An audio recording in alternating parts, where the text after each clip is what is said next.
अस्सलाम वालेकुम नाज़रीन। प्रोग्राम आपकी आवाज़ ये मुझे सोशल मीडिया से मिला। मैं कुछ सुनाना चाहूँगा इसमें और कोशिश करेंगे कि इस पर बातचीत भी थोड़ी बहुत ही साथ साथ चलती रहे। ये मेजर नदीम डार साहब हैं। ये पाक फौज के लिए इतने परेशान हैं कि आप सोच भी नहीं सकते। इनका सुनते हैं क्या कहते हैं। जी सर। जो कि पाकिस्तान के जो दुश्मन हैं वो बहुत खुश हो रहे होंगे। हम्म। मैं रजीम चेंज होने के इमीडिएटली बाद मैंने वीलॉग बनाने शुरू किए। पहले दिन से सबसे पहले मैंने ये बोला था कि जनरल बाजवा एक गद्दार इंसान है। इसका पूरा खानदान गद्दारों से मिला हुआ है। बजाते खुद ये टेररिस्ट का फैसिलिटेटर्स भी हैं। इसने अपने साथ चंद एक मेरे ही आर्मी के लोगों को साथ मिलाया हुआ है। आई डोंट नो मैं उनके अच्छा, ये यहाँ पे बात करनी बड़ी ज़रूरी है कि एक बंदा पाकिस्तान का मुखलस नहीं तो वो इतनी बड़ी जिम्मेदारी पर कैसे पहुंच गया, ये भी सवाल है। और फिर जो चंद लोग इन्होंने बुलाए हुए हैं, क्या उनमें से भी कोई मुहिब्बे वतन नहीं है? क्योंकि आप देखें पाक फौज की जितनी इज्जत है पाकिस्तान में, और अब तो थोड़ा बहुत कोई मसाइल बने हुए हैं, मगर लोग बड़ा एहतराम करते हैं। कभी भी फौज के लोग जाते थे, लोग खड़े हो जाते थे सड़कों पे। अच्छा जी, आगे ये क्या कहते हैं ये सुनते हैं जी। अच्छा, आगे ये कहते हैं कि अगर आज पाकिस्तान बचा हुआ है तो वो उन शहीदों की वजह से है जिन्होंने अपने खून की कुर्बानी दी। सुनते हैं जी।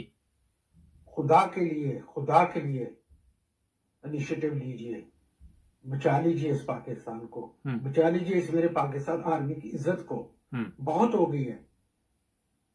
खुदा की कसम, आज मैं अगर फौज में होता तो मैं बाजवा को अरेस्ट कर चुका होता। किस चीज से आप डरते हैं? हम फौज में तो शहादत के लिए चले जाते हैं। क्या होगा? ये क्या कर लेगा गद्दार इंसान? कुछ नहीं कर सकेगा। मुझे अक्सर कहते मैं इंस्टिगेट करता हूं। क्या इंस्टिगेट करता हूं? मैं इंस्टिगेट नहीं करता, मैं गैरत को जगा रहा हूं। अगर मेरा कहना इंस्टिगेशन है तो तमाम कौमी तराने नगमे गाने वालों को भी चार्ज करे कि वो भी इंस्टिगेट कर रहे थे, बल्कि नूरजहां को भी ये बोली है। मैं अपने पाकिस्तान ब्रदर, बेटे, बच्चों की से बात कर रहा हूं। मेरा हक क्या है? ये मेरा पाकिस्तान है, ये मेरी आर्मी है। मुझे प्राउड है इस पाकिस्तान आर्मी पे। खुदा की कसम होता हूं कि इस गद्दार बाजवा ने क्या कर दिया है। तो मेरे बच्चों, मेरे पाकिस्तान के फौज के लोगों, याद रखो, खुदा की कसम उठा कह रहा हूं, बाजवा ने आज तक इस आर्मी के लिए कुछ नहीं किया, स्वाय इसने वही कपूरे उठाए और यहां तक पहुंच गए बगैरत।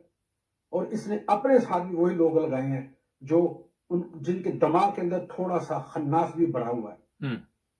प्लीज, हाथ जोड़ के फिर बार बार कहता हूं, प्लीज, बहुत हो गई। गद्दार को वही सजा मिलनी चाहिए जो गद्दार डिजर्व करता है। हमारे यहां इस वक्त हकीकत बात है। अच्छा, गद्दार लफ्ज है, हमने जनरल याहिया के दौर में सुना था बहुत ज्यादा, छोटे थे उस वक्त, और उस वक्त ये लफ्ज बड़ा इस्तेमाल होता था। उसके बाद अब जब हम मेरा काफी उम्र का हिस्सा गुजार चुके तो दोबारा ये लफ्ज सुनने को मिल रहा है जी। जस्टिस सिस्टम, हर चीज, पूरा निजाम दरम बरम हो चुका है। सिर्फ एक शख्स की जिद की वजह से, एक शख्स की गद्दारी की वजह से, वो है जनरल कमर जुनैद बाजवा। इसकी गद्दारी ने, इसकी हटदर्मी ने हमें यहां तक पहुंचा दिया। ये बदकिरदार इंसान, और तेरी अगर वीडियो मरियम नवाज के साथ बन गई तो उसमें हमारा क्या फॉल्ट है? तूने उस खानदान को बचाया जो भी वो पहले गद्दार थे, और तू उनके साथ मिल गया। बहुत हो। अरे, ये बड़ा है आजकल पाकिस्तान में एक मसला बना हुआ है, वीडियो। अब वीडियो तो इन सब की बनी हुई है। अगर आप पाक साफ हैं, आपके ऊपर कोई इल्ज़ाम नहीं, आप ठीक ठाक तरीके से चल रहे हैं, तो किसी चीज़ का डर नहीं है आपको। ये मुख्तसर सा मैसेज मैंने इसलिए आपको सुनाया ताकि आपको पता चले कि जो पेंशन पे लोग हैं वो भी इस वक्त तड़प रहे हैं, वो भी इस वक्त बहुत ज़्यादा परेशान है कि जनाब हमारे मुल्क के साथ हुआ क्या है। और जो बात इन्होंने की कि बाजवा को मैं गिरफ्तार कर चुका होता, अब ये अगर फौज में होते तो अल्लाह बेहतर जानता है कि मेजर के लिए कितना मुश्किल होता है कि चीफ ऑफ आर्मी स्टाफ को गिरफ्तार करना। लेकिन मेरा ख्याल है कि कुछ ना कुछ तो रॉन्ग है, जो आज पेंशन पे जो लोग हैं वो भी आके यही बातें कर रहे हैं कि जो हमारे चीफ ऑफ आर्मी स्टाफ है उनके जो मसाइल हैं, ठीक है उनकी प्राइवेट ज़िंदगी है, मरियम के साथ वो वीडियो बनी है या मरियम औरंगज़ेब के साथ बनी है या नवाज के साथ बनी है या किसी और के साथ बनी, मगर इसमें कौम का क्या कसूर है? अपनी इज्जत बचाने के लिए आपने पूरी कौम को दांव पे लगा दिया, मगर अपनी भी इज्जत ना बच सकी। लोगों को पता तो चल ही गया कि इतने बड़े मसाइल पाकिस्तान में बन रहे हैं, इतना बड़ा इस वक्त जो आप देख ले तूफान आया हुआ है, और कोई तो वजह है कि ये बिल्कुल खामोश है। तो जनाब ये छोटा सा हमारा एक प्रोग्राम था, मैंने कहा आपको पता चले कि पेंशन पे जो रिटायर्ड फौजी है वो भी क्या सोचते हैं और इनके क्या ख्यालात है। हमारे चैनल को सब्सक्राइब करना मत भूलें, जुड़े रहे हमारे साथ।